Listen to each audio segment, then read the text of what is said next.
Essas imagens mostram o FBI roubando ouro de cidadãos americanos. Consegue perceber o segredo obscuro escondido à vista de todos? Tá em todo lugar. Quer saber por que o Elon Musk tá namorando um robô? Eu vou desvendar o plano mestre dele e o que ele realmente tá fazendo aqui. Apertem os cintos porque essas conspirações são de dar arrepios. A começar por essa. Como o governo dos Estados Unidos roubou tesouros. A lenda conta como em 1863, durante a Guerra Civil Americana, os unionistas enviaram uma carroça de ouro da Virgínia Ocidental para ser cunhada na Filadélfia. Para escapar das tropas confederadas, a remessa foi desviada para áreas selvagens, só que acabou sendo perdida ou roubada. De acordo com a história, a remessa perdida continha 26 ou 52 barras de ouro, cada uma pesando 23 quilos. Isso daria cerca de 25 ou 50 milhões de dólares hoje. Embora seja apenas uma fábula, sua história inspirou caçadores de tesouros por gerações, incluindo Dennis Parada e o seu filho Cam, fundadores da organização de caça ao tesouro Finders Keepers. Após anos vasculhando florestas e trabalhando com espólios, pai e filho encontraram algo. Em um vale arborizado da Pensilvânia, a mais de 160 quilômetros de Pittsburgh, fica Dent's Run. Enquanto examinavam a área com seu detector, a dupla ouviu um bip. A máquina havia registrado um pedaço de metal. Seria o lendário ouro. Entusiasmados com a potencial descoberta e com os altos ganhos, em janeiro de 2018, os Parada contataram a FBI com as suas evidências, já que o departamento local do qual eles tinham permissão para escavar o tesouro, posteriormente recusou seu acesso à terra. Semanas depois, um pequeno exército de agentes invadiu o local para inspecioná-lo, e então começaram a cavar. E no final eles encontraram nada, nem mesmo um grão de pó de ouro. Os Parada ficaram arrasados, mas então começaram a suspeitar. Os agentes haviam prometido aos Parada que poderiam observar a escavação, mas quando chegou o dia eles só foram autorizados ocasionalmente a se aproximar do local da escavação, sempre acompanhados por um agente. Os Parada se convenceram. O FBI tinha encontrado o ouro e o roubado. Com isso, a Finders Keepers entrou com uma ação judicial e levou o governo à justiça. É claro que a agência negou todas as alegações e insistiu que não tinha encontrado nada no local, mas as coisas só ficaram mais estranhas. Testemunhas locais relataram ter ouvido um forte barulho de brocas e ferramentas no meio da noite, como se os agentes estivessem cavando em segredo. Um morador local, Eric McCarthy, contou que viu 3 caminhões passando. Um deles estava afundado no chão, como se estivesse carregando algo muito pesado. Os Parada exigiram que o FBI divulgasse os documentos e as 17 fitas de vídeo que haviam filmado da escavação, e eles o fizeram, mas com ressalvas. Os documentos revelaram que a agência havia de fato encontrado um enorme pedaço de metal sob a terra, algo com a densidade do ouro, e pesava cerca de 9 toneladas. Isso é mais pesado do que 2 hipopótamos sentados em um piano de cauda. Tá, mas e as fitas? Bem, em vez de fornecer todas as 17, o FBI só conseguiu 4, e nenhuma delas mostrou a descoberta de nada. Talvez o FBI tenha destruído deliberadamente o resto delas para ficar com o tesouro.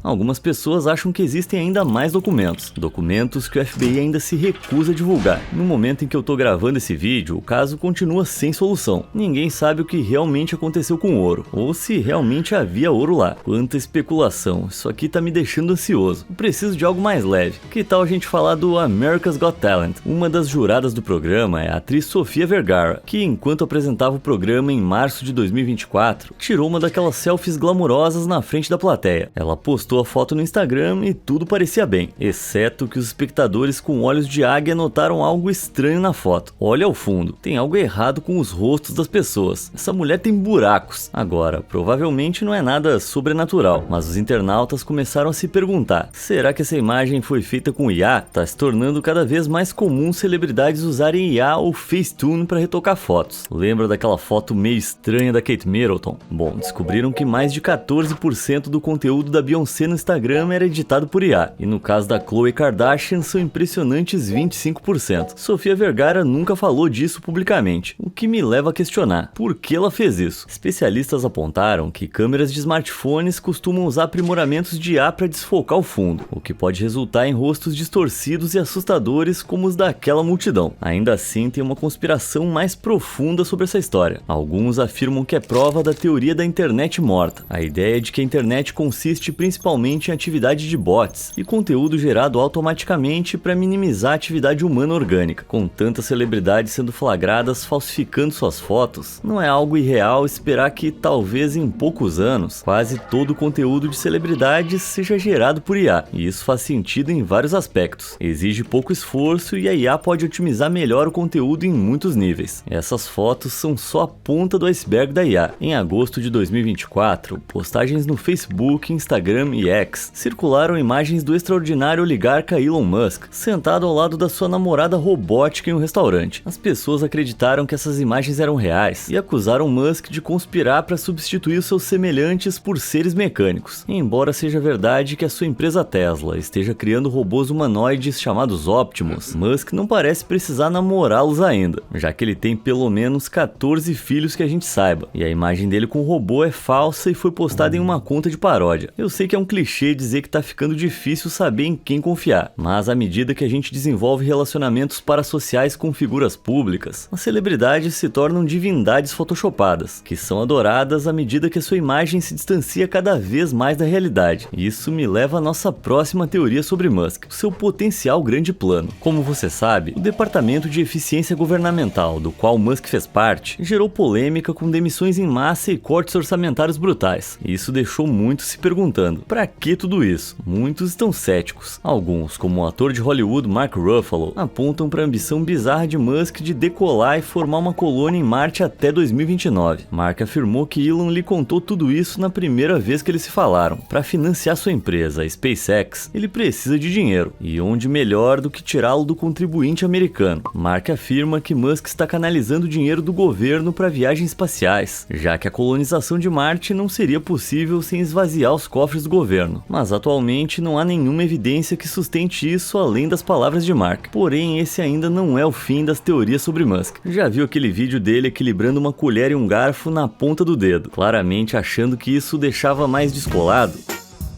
Bom, é bem impressionante. O cara realmente tem um talento especial para talheres. Nice.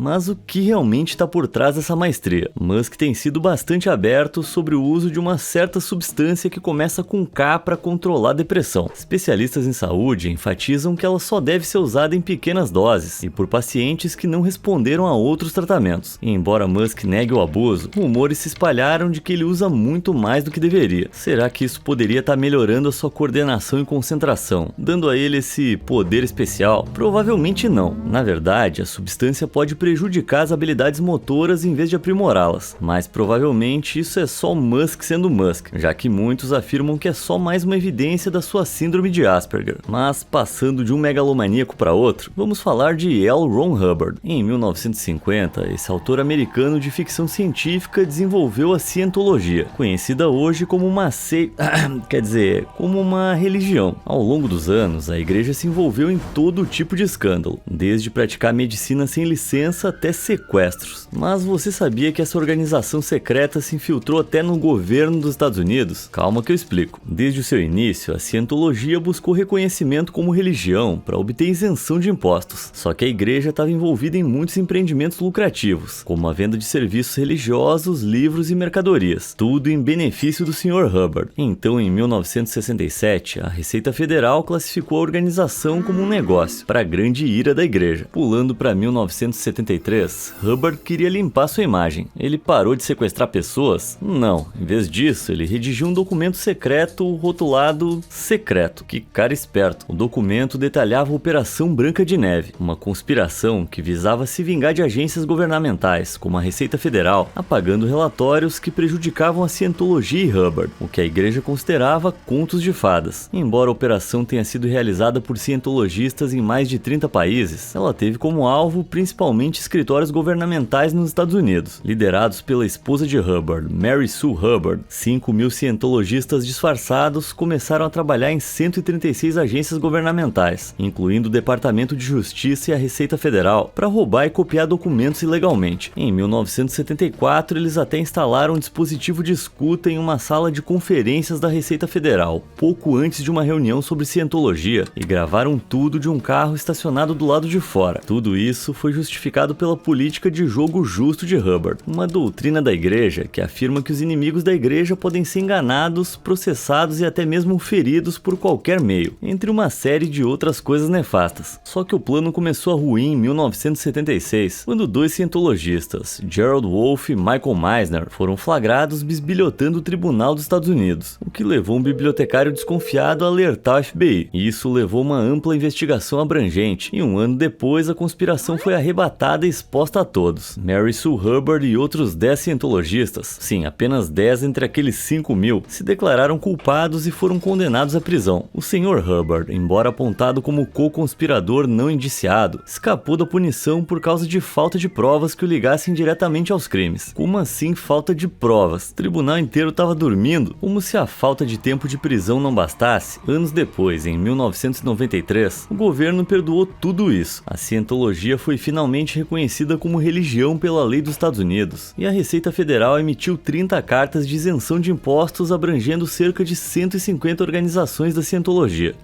Tudo isso me parece muito suspeito. Será que os cientologistas conseguiram se infiltrar em cargos governamentais ainda mais importantes? Será que alguns deles ocupam o topo? Bom, pelo menos nos médicos podemos confiar, né? Infelizmente, nem sempre. Em 1932, panfletos começaram a aparecer em Tuskegee, no Alabama, incentivando homens negros a fazerem testes para o que era enigmaticamente chamado de sangue ruim. Alguns achavam que se referia a reumatismo ou problemas estomacais, mas seja lá o que fosse sangue ruim, os panfletos ofereciam comida gratuita, exames médicos e seguro funeral se você se inscrevesse para fazer o teste. Então, 600 homens participaram do esquema e por mais de 40 anos receberam exames e tratamentos regulares em troca desses benefícios. O único problema é que os homens estavam sendo enganados. O estudo não estava testando sangue ruim de maneira alguma. Era, na verdade, um experimento secreto conduzido pelo Serviço de Saúde Pública dos Estados Unidos para verificar danos que a sífilis, uma doença venérea mortal, causava ao corpo quando não tratada. Isso mesmo, quando não tratada. Dos 600 homens testados, 399 tinham sífilis, enquanto 201 não. Quando o estudo sobre a sífilis em Tuskegee começou na década de 30, não havia cura amplamente disponível para a doença, mas em 1943, a penicilina se tornou um tratamento amplamente disponível, só que nenhum dos participantes sequer a recebeu. Na verdade, eles nem sequer foram informados de que tinham a doença. Tudo que sabiam era que tinham o chamado sangue ruim. Metade dos que tinham a doença recebeu um tratamento obsoleto com arsênio e mercúrio, e a outra metade recebeu apenas placebos e suplementos minerais, sofrendo desnecessariamente. Aqueles sem a doença foram tratados como um grupo de controle. No final, a doença ceifou pelo menos 7 vidas. Felizmente, o inspetor de saúde pública Peter Buxton descobriu o que estava acontecendo e vazou a verdade para a imprensa em novembro de 72. Um ano depois, uma ação coletiva resultou em um acordo de 10 milhões de dólares para os sobreviventes e suas famílias. Em 1973, o Programa de Benefícios de Saúde de Tuskegee foi criado para fornecer assistência médica aos homens e suas famílias, mas foi somente em 1997, mais de 60 anos após o início do estudo, que o presidente Bill Clinton emitiu um pedido oficial de desculpas. Mesmo assim, o escândalo alimentou uma profunda desconfiança no sistema de saúde dos Estados Unidos entre os afro-americanos, uma desconfiança que infelizmente é sentida até hoje. Em 2016, coisas estranhas estavam acontecendo com agentes da CIA na Embaixada dos Estados Unidos em Havana, capital de Cuba. Eles relataram sintomas estranhos, como fadiga, náusea e pressão intensa na cabeça, aparentemente sem nenhum motivo. Então, exames cerebrais revelaram danos nos tecidos e perda de volume, muito semelhantes aos observados em pessoas que sofreram concussão. A princípio, isso foi mantido em segredo, mas a notícia se espalhou e a misteriosa condição foi rapidamente apelidada de Síndrome de Havana. Em abril de 2024, mais de 1000 casos haviam sido relatados em todo o mundo, e surpreendentemente, todos eles eram de agentes da inteligência e militares dos Estados Unidos. Todos os casos seguiam o mesmo padrão. Antes de se sentirem mal, as pessoas descreviam ouvir um zumbido ou ranger de metal, seguido de uma dor incrível. Alguns céticos tentaram desconsiderar a ideia como histeria coletiva, pensando que tudo estava na imaginação das vítimas. Mas em 2021, evidências crescentes apontavam para algo muito mais sinistro: energia de micro-ondas direcionada. Não micro-ondas de esquentar comida, mas sim esse tipo que pode ser usado como arma. O professor James Lin investigou isso nos anos 70 na Universidade de Illinois, realizando testes pacientes em si mesmo sentado em uma sala à prova de som, com uma antena de micro-ondas apontada para sua cabeça. As micro-ondas de alta potência criaram ondas de pressão em seu cérebro, que ele interpretou como som, mas era um som que só ele conseguia ouvir. Se ele aumentasse demais a potência, o seu cérebro já era. Agora, algumas autoridades americanas estavam convencidas de que esses ataques foram orquestrados por agentes estrangeiros, com alguns os chamando publicamente de ataques de energia direcionada. Mas quem teria feito isso? Bem, uma investigação de 2024 do The Insider, da revista alemã Der Spiegel e do programa 60 Minutes da CBS sugeriu que era a unidade de inteligência militar 29155, pertencente a qual país? A Rússia. Poderia Putin ser aquele com o dedo no gatilho? O Kremlin negou as acusações, mas as evidências mostram que membros dessa unidade secreta estavam de fato presentes nas cidades onde os incidentes foram relatados. Esse mistério pode estar em andamento, mas uma coisa é certa: a síndrome de Havana está dando uma dor de cabeça nos Estados Unidos. Se você caminhar pelas densas sequoias ao redor de Monterey, na Califórnia, vai poder avistar o Bohemian Grove. Esse vasto terreno de 1.100 hectares abriga o super privado Bohemian Club, que é exclusivo para homens e foi fundado em 1872. Todo mês de julho, o bosque realiza um retiro de 2 semanas, recebendo alguns dos homens mais influentes do mundo, de líderes mundiais a celebridades. Mas o que exatamente acontece nesses retiros? Bem, alguns acusaram o clube de ser um culto nefasto, onde decisões que moldam o mundo são tomadas. Pelas poucas fotos antigas que temos, parece bem suspeito. O clube descartou essas conspirações, dizendo que é um refúgio contra a tomada de decisões e outras pressões. Mas conversas sobre negócios acontecem. Em 1942, uma reunião sobre o projeto Manhattan no bosque abriu caminho para uma bomba atômica. E se isso for verdade, o que mais pode acontecer lá? Grandes mentes como, meu Deus, o teórico da conspiração de extrema-direita Alex Jones, até acusaram os Bohemians de serem um bando de adoradores de Satanás. Em 2000, ele entrou sorrateiramente no bosque para um documentário do Channel 4 feito com o jornalista britânico John Ronson. De fato, eles testemunharam um ritual chamado a cremação do cuidado. Depois de assistir, Jones afirmou que os membros participam de um sacrifício simulado em frente a uma estátua gigante de coruja, com mais de 4,5 metros.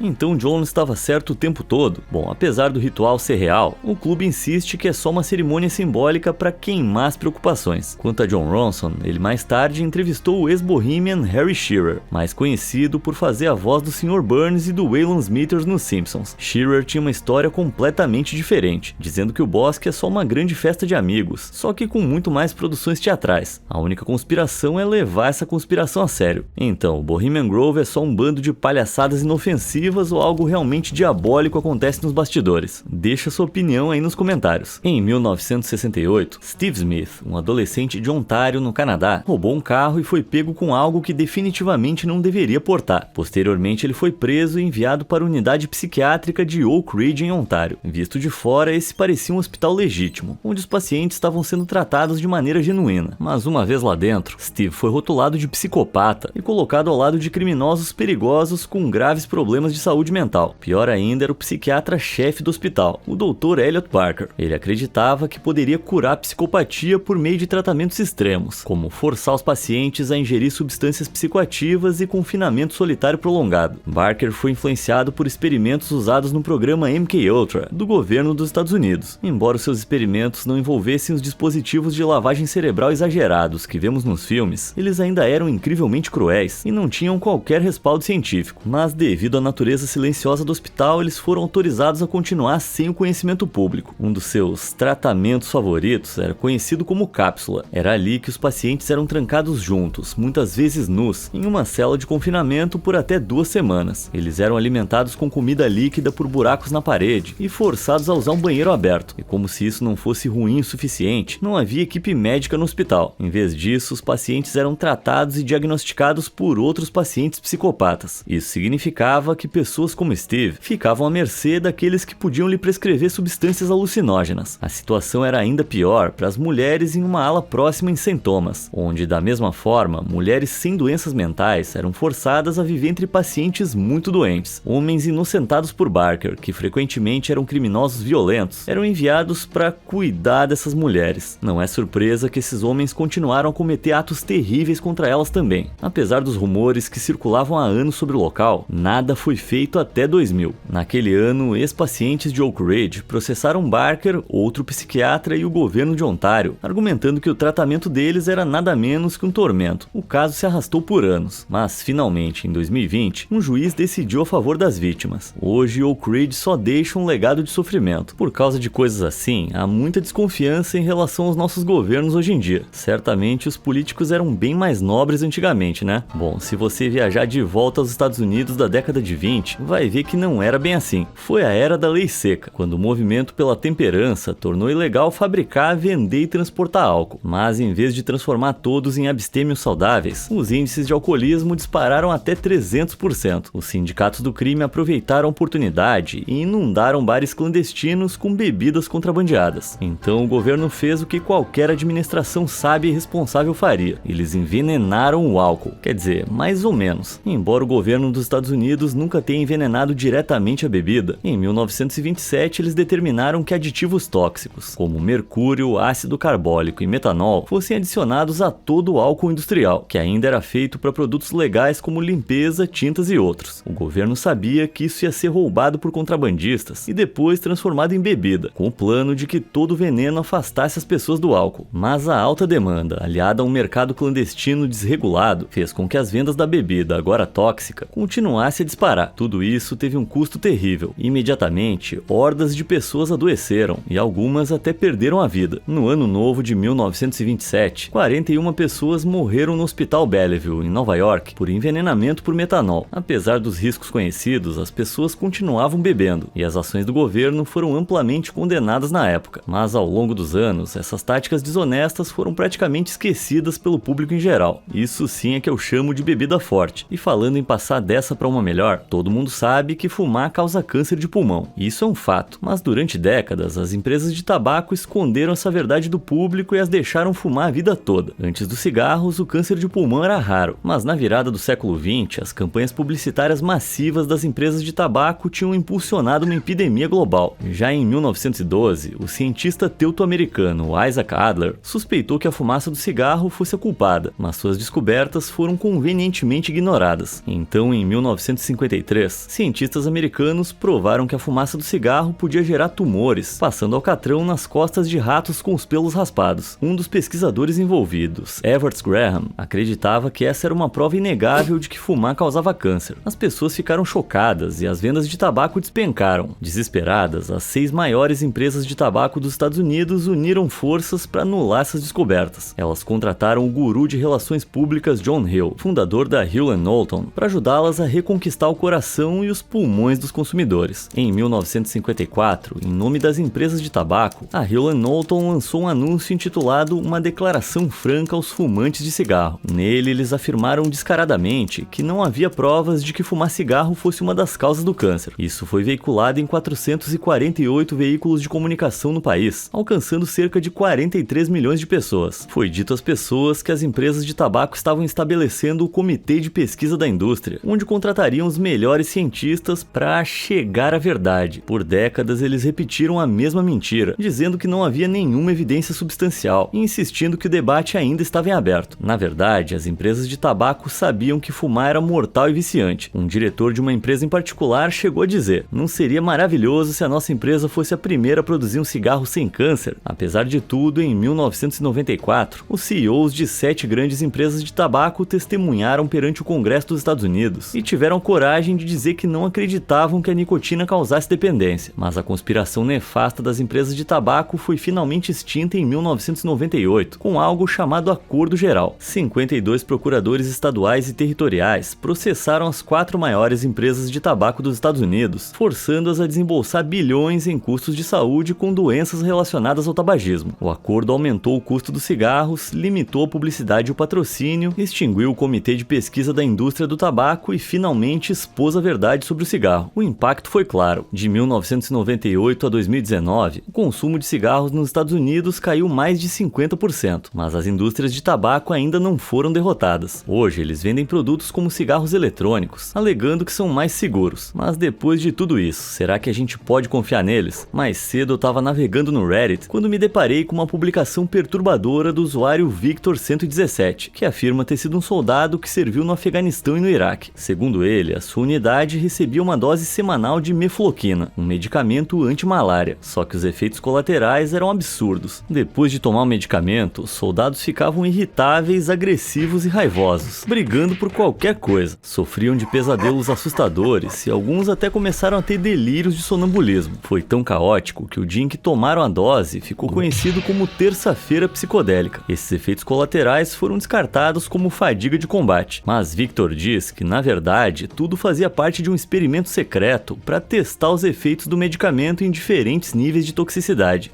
Só o que faltava, né? Vocês não esperam que eu acredite. Não é que era verdade? A mefloquina, vendida sob o nome Lariam, foi desenvolvida nos Estados Unidos na década de 70 e distribuída às tropas britânicas em 1993. Pulando para 2015, quase 1.000 mulheres e homens britânicos dizem ter precisado de tratamento psiquiátrico após tomá-lo. Não é surpresa, o medicamento tem sido associado a doenças mentais de longo prazo, como alucinações, explosões de violência, depressão e psicose. Um ex-chefe do exército, Lord Richard Dannett, admitiu em 2016 que não tocaria mais na droga depois de ver o que ela fez com seu filho, e até pediu desculpas aos soldados que foram obrigados a tomá-la. Felizmente para Victor, ele começou a cuspir a droga antes que pudesse sofrer qualquer efeito a longo prazo. Em março de 2024, mais de 450 veteranos processaram o Ministério da Defesa do Reino Unido pelos danos que sofreram ao tomar mefloquina. Então talvez o seu tempo já era. Todo mundo sabe que alimentos gordurosos fazem mal à saúde. O New England Journal of Medicine nos garantiu que a gordura saturada causa doenças cardíacas lá em 1967. Mas calma que por trás disso tem mais do que aparenta. Em 2016, um pesquisador da Universidade da Califórnia, em São Francisco, se deparou com documentos da Sugar Research Foundation, ou SRF. Nos anos 60, a SRF enfrentava evidências crescentes de que o açúcar era prejudicial, o que obviamente era ruim para os negócios. Então eles bolaram um plano engenhoso. Se os americanos pudessem ser convencidos a comer menos gordura, eles iam substituir por açúcar. Os documentos recém-descobertos sugerem que a SRF pagou 3 cientistas de Harvard mais de $65 mil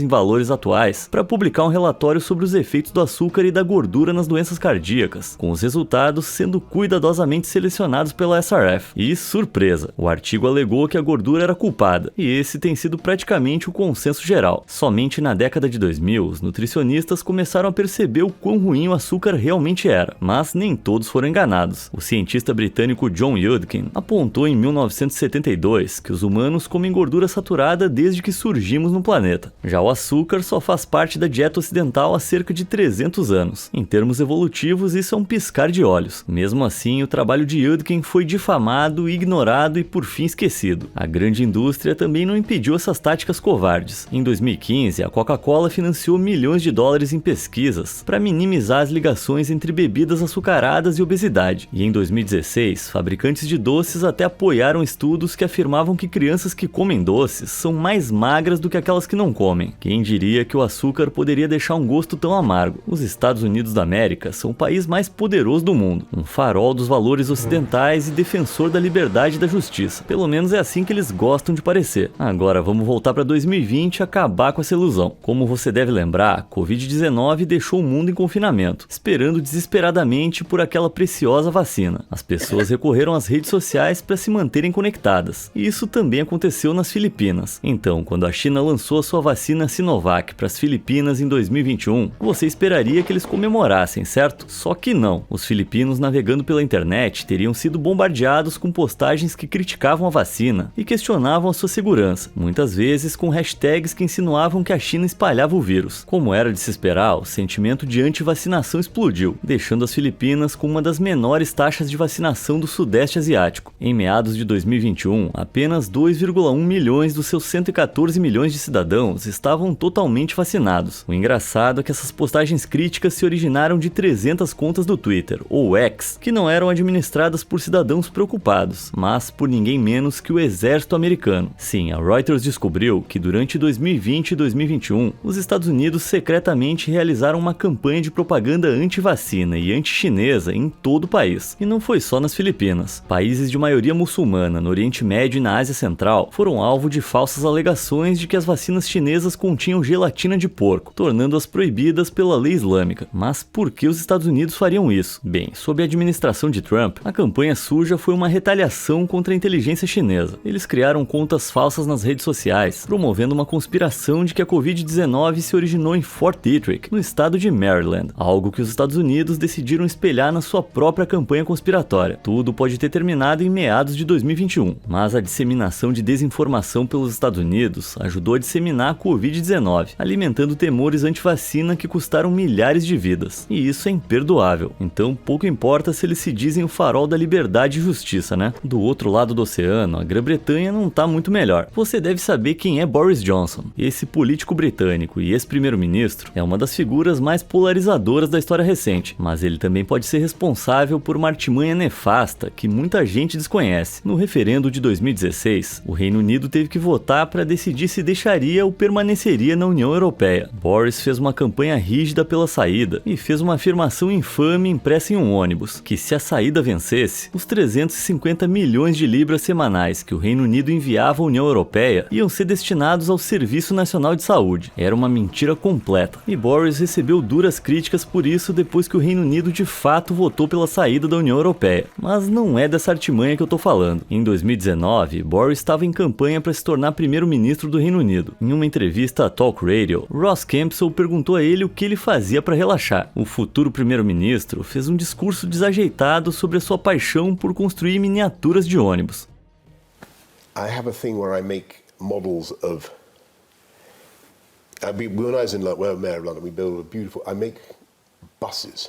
Ok, cada um com seus hobbies, né? Só que essa resposta confusa de Boris pode ter sido estratégica. Na época, se você pesquisasse Boris ônibus no Google, a imagem dele daquele infame ônibus do Brexit seria mais comum, algo que ele não queria que chamasse atenção. Mas depois da entrevista, as buscas eram mais propensas a trazer à tona o seu suposto hobby. Além disso, Kempsell, o entrevistador de Boris, mais tarde recebeu uma cadeira na Câmara dos Lordes, de ninguém menos que o próprio Boris, tornando-o Barão Kempsell de Lackworth. Esse título lhe dá o direito de reivindicar 323 libras isentas de impostos por dia pelo resto de sua vida. Desde então ele abriu seu próprio negócio. E adivinha quem é um dos seus clientes? Isso mesmo, Boris Johnson. Será que toda a entrevista foi uma manobra de Boris e Kempsell para minimizar notícias desfavoráveis e ajudar a campanha eleitoral de Boris? Não se tem certeza disso, mas certamente parece um caso de uma mão lava a outra. Agora vamos falar de uma coisa legal. Todo mundo adora gorilas, certo? Mas e se eu dissesse que esses animais grandes e corpulentos são na verdade criptídeos fantásticos, mais adequados ao mito do que à vida real? Bom, se você fosse alguém de antes do século XX, certamente ia concordar comigo. Naquela época abundavam as histórias de misteriosos homens macacos que espreitavam nas selvas da África Equatorial. Um dos primeiros relatos que temos data do século V a.C., quando Anão, o navegador, um explorador cartaginês, escreveu sobre uma ilha povoada por homens-fera peludos, que seus intérpretes chamavam de Gorilli. Soa familiar? E se avançarmos alguns milhares de anos, para 1625, o aventureiro inglês Andrew Battle escreveu sobre uma fera que viu na África, chamada Pongo, descrevendo-a como um homem gigante coberto de pelos longos. Mas mesmo com essas descrições detalhadas, as pessoas descartaram as histórias como conspiratórias e sem sentido. O fim desse mistério surgiu em 1847, quando o cientista americano Thomas Savage descobriu o crânio de um grande macaco enquanto estava na África. Curioso, ele perguntou a caçadores locais sobre o animal, que descreveram grandes criaturas semelhantes a macacos, que viviam em grupos liderados por um único macho dominante. Com base nesses relatos, Savage escreveu ao seu amigo Jeffrey Wyman, que classificou a criatura sob o nome de gorila, em homenagem às criaturas descritas por Anão o Navegador. A conspiração dos gorilas foi ainda mais dissipada pelo número crescente de pessoas que os viam em carne e osso. Em 1860, o explorador franco-americano Paulo du Chaillu alegou ter visto gorilas enquanto viajava pelo Gabão. Ele os descreveu como monstros violentos e sanguinários e caçou os animais, levando seus corpos para Londres, onde os vendeu ao Museu de História Natural. Sem surpresa, os relatos sensacionalistas de Paul foram rejeitados por naturalistas, que questionaram seu status como um especialista em gorilas. Mas os corpos que ele trouxe ajudaram a finalmente provar que os gorilas existiam. É claro que hoje sabemos que esses monstros são na verdade gigantes gentis. Algo tão emocionante e assustador eram simplesmente gorilas. E com isso chegamos ao fim do vídeo. Qual conspiração maluca mais te surpreendeu? Você continua cético sobre alguma delas? Me conta nos comentários. Obrigado por assistir e até a próxima!